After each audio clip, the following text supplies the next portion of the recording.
Welcome back to Renegade GCM. Today we have the deck profile for Blue Doffy from OP01, Donquixote, Doflamingo. He is a 5k leader with 5 life, the 7 Warlords of the Sea, and Donquixote Pirates tag. His ability is Dawn times 2. When attacking, you can pay 1 to reveal the top card of your deck. If that card is the 7 Warlords of the Sea type character with a cost of 4 or less, you may play that card rested. Dopey is no stranger to One Piece. With the new starter deck that we got recently, has definitely made this deck a top contender in the OP09 meta. And going into OP010, he's still just as strong. So we're going to start with 4 copies of Edward Weevil from EB01. 4 drop, 6k power, no counter. With the ability on play, draw a card. 7 Warlords type as well. Really good. Overstated body. A 4/6 is pretty good. A Spinella stat. He loses the counter for the ability to draw a card, but he can be played off the leader effect, which is really good. Moving up to our next card, we have 4 copies of Perona from OP01. She is a 1 drop 2000 power character with 1k counter. She is not a 7 Warlords card, but she's a utility card. With her ability on play, look at the top 5 cards from the top of your deck and return them to the top or bottom of your deck in any order. She helps us fix the next cards coming up, which, if we need a certain card, we can draw off Weevil. If we want to play out the card, we can play it off of our leader effect. Really good card. Worst case, she's a 1K. Up next, another utility card here. We're running 2 copies of OP06 Pudding, the 4 drop 4000 power character. She has 1k counter and the ability of on play. Your opponent returns all their hand cards to their deck and shuffles their deck. Then your opponent draws 5 cards.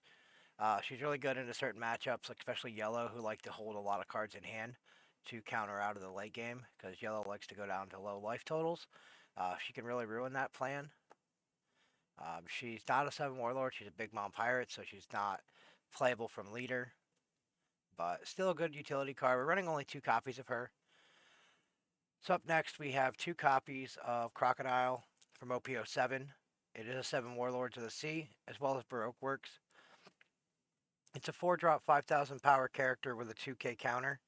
With the ability on play, return up to 1 2 cost or lower character to its owner's hand. We can play this out if need be to maybe bounce a blocker back to their hand, or we can recycle some of our 1 drops because a lot of our 1 drops are utilities to either change like the order of the deck or our searcher. So we're only 2 copies. If you want to run more, go ahead. It's a 2K. It's a 4/5. It's playable off leader. There's nothing wrong with this card. If you want to run 4 copies, more power to you. Up next, we're running 4 copies of the main star of the deck, Jinbei from OP07. He is 7 Warlords. He's a 4 drop 5000 power character with a 1k counter. With the ability on play, play up to 1 cost 4 or lower 7 Warlords of the Sea type character other than Jinbei from your hand. This card allows us to swarm the board. Great playing it off of our leader. Uh, just playing it outright will allow us to play another one of our 4 drops. So we're essentially for 4 Dawn, we're getting 8 Dawn worth of utility from him. Great card. Nothing more to say about Jinbei. Like I said, this deck is no stranger to the meta. Um, yeah, good card. We have 4 copies of Sengoku from OP07. He is Navy, so he's not Warlord. He's a 1 drop 2000 power character. He's a utility character with a 1k counter. He's the searcher for the deck, so on play, look at the top 5 cards of your deck and reveal up to 1 card with the 7 Warlords of the Sea type and add it to your hand. Put the remaining cards at the bottom of your deck in any order. So this is like one of those cards we can return with a Crocodile if need be, or another card that we're going to be talking about here soon. Good utility card. And if you have to, once it's on the field, attach 3 Dawn, swing 5 into life. So up next, we're running 4 copies of Jozu from OP08. It's a Whitebeard pirate, not searchable, not playable off leader. It is a 6 drop 7k with a 1k counter. On play, you may return up to one of your characters other than this card to your hand to return up to one cost 6 or lower character to the original owner's hand. This is a utility card. This is a flex spot for the deck. I've been running it, but I've been using it mostly as a 1K. So this is like, my opinion, probably the one of the weakest cards in the deck. I mean, it has a place, but it's if you don't have it or you don't like it, don't be afraid to swap it out with something different. So yeah, it's a 6/7 body. I use it majority as a 1K, but it has utility when needed.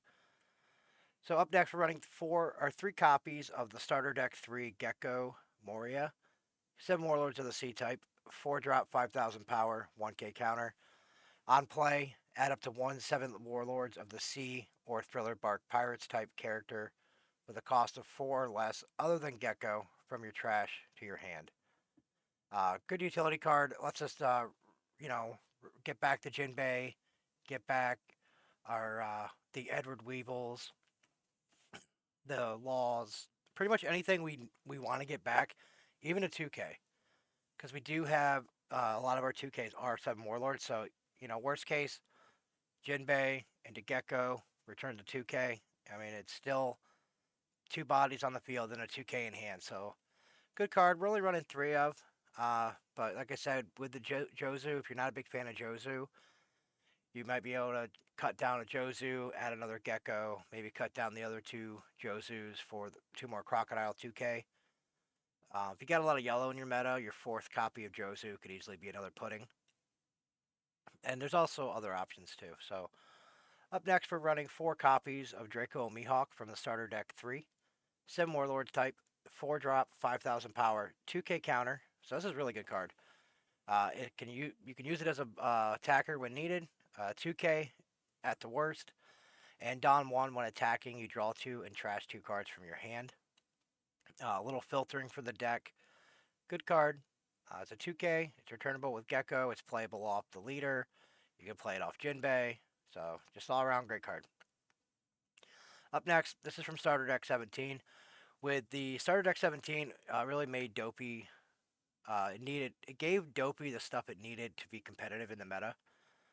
It's always been kind of lingering in the shadows since it came out in OP01, but Starter Deck 17 really secured its place in the top of the format.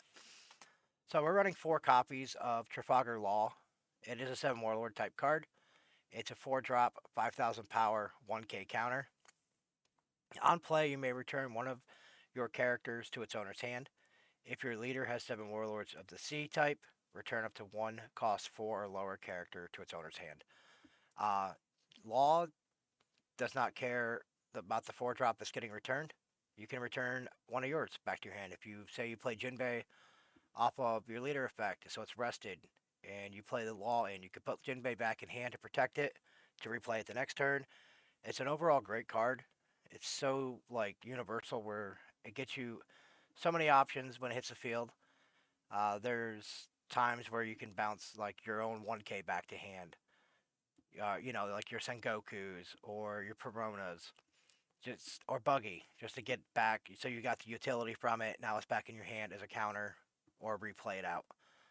Great card. This is really one of the cards that made Doffy viable with the release of the starter deck. Up next, we have 4 copies of Buggy from Starter Deck 17. It's a 1 drop, 2,000 power, 2K counter, 7 Warlords. Has the ability on play. Look at the top 3 cards of your deck and place them in any order on top of your deck. So Buggy and Perona, they fill the same slot in the deck as far as the manipulating the top of your deck. So Perona can put it at the bottom, where Buggy only puts it on top. So there is a key difference between the two. Buggy's searchable. He's a 2K. He's returnable with Gecko. He's playable off leader. He's a really good card. Up next, we're running 4 copies of Boa Hancock from Starter Deck 17. Another card that really made Doffy viable. 4 drop, 6,000 power, no counter. She has 7 Warlords. And she has blocker. And on play, look at the top 3 cards of your deck. You can place them in any order on top or bottom of your deck. Then give up to one of your 7 Warlord of the Sea type leader or character up to 1 Rested Dawn. So this card can help feed the leader an extra Dawn to get the ability online. It could turn one of your 5Ks into a 6K swing. Really good utility here. No counter, but she's a blocker. She's also a 6K power, so don't be afraid to turn her sideways. You can swing her, bounce Law, or play Law, bounce Boa back, replay Boa. Just a really good card. Like I said, Starter Deck 17 really made Doffy uh, a great deck. Like it was, it needed this, it needed the support very badly, and it got it with Starter Deck 17. Up next, we have 4 copies of Marshall D. Teach, also from the starter deck. 7 Warlord type, Blackbeard Pirates type as well. So this card, when it was first introduced, there was a lot of mixed opinions on it. Some people thought it was a great card. Other people thought it was a horrible card, and majority of people thought it was, yeah, halfway. So the ability is activate main once per turn. You can place 1 card from your hand at the top of your deck, and then you get to attach 2 Rested Dawn to one of your leader or characters. So you're not gaining any card advantage from this, but what this card does, it feeds your leader the 2 Rested Dawn to get its ability online. So you only have to have 1 Dawn to make it happen. And you're also putting whatever you want from your hand, the Jinbei, the Weevil, the Law, whatever you want from your hand, as long as it's uh, actually it doesn't matter. You put whatever card you want from top of your deck. If you put a Warlord on, it really goes great with the leader. But if you don't put a Warlord on, you just need a card out of hand just to get the 2 rusted onto anything. It's a good card. It's 1K counter, 2 drop, 3,000 power. So it has minimum Dawn investment in order to.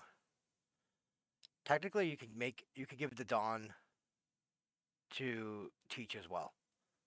So technically, you can activate its ability, give the 2 rested Dawn to him, and swing him as a 5K. So I like the card. I know that, like I said, there's a lot of mixed opinions on this card when it came out, but I like it. It's great for the deck. I actually use it in a couple other blue decks. It really helps turn the leader effects on. So great card overall from Starter Deck 17. You can't recommend it enough. So we're gonna go into the events now. We have 2 Gravity Blade Raging Tigers from OP06. This is usually there's a split or decisions between Red Rock, Gum Gum Red Rock, or Gravity Blade Raging Tiger. Um, you run one or the other, you run both. It's completely up to you. But this is a 7 drop event where it says main, place up to 2 cost 6 or less characters in any order at the bottom of their owner's deck. Uh, so this is a great card to remove some pesky blockers out of the way when you're going for game. Just anything at 6 or less. So this deck doesn't have any cost reduction, so it is limited to the 6 or less. But it does have a trigger where you can place up to 1 cost 5 or less character on the bottom of its owner's deck, and it is Navy, so it's not searchable.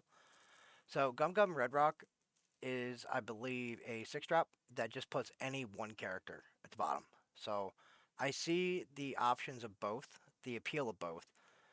You could run both. You could run both these, the Raging Tiger and Red Rock.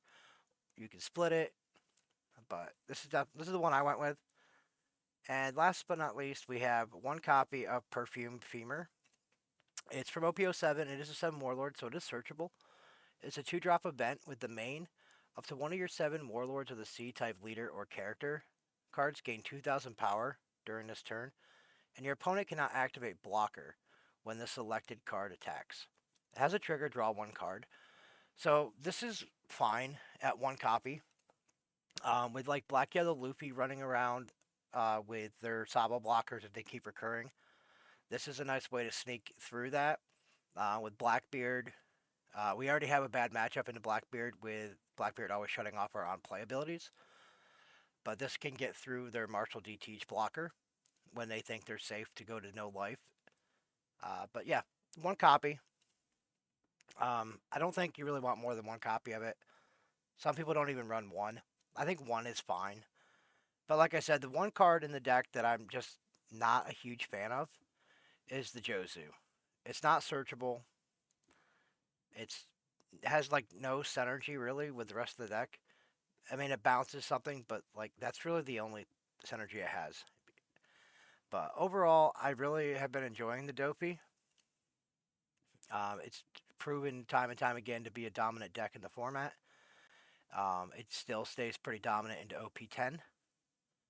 So if you have considered picking this deck up, I highly recommend two of the starter deck 17s to start with. That gives you majority of this deck right off the bat, and you got to pick up some Weevils and Jinbei, and the rest of this is like fairly cheap. So it's a decent budget deck if you just get the two starter decks. You don't have a huge investment into the rest of it to have a tier 1 deck. But I hope you guys like this profile I did here. I hope I explained my choices and options. But make sure you guys like, subscribe, and we will see you guys in the next one.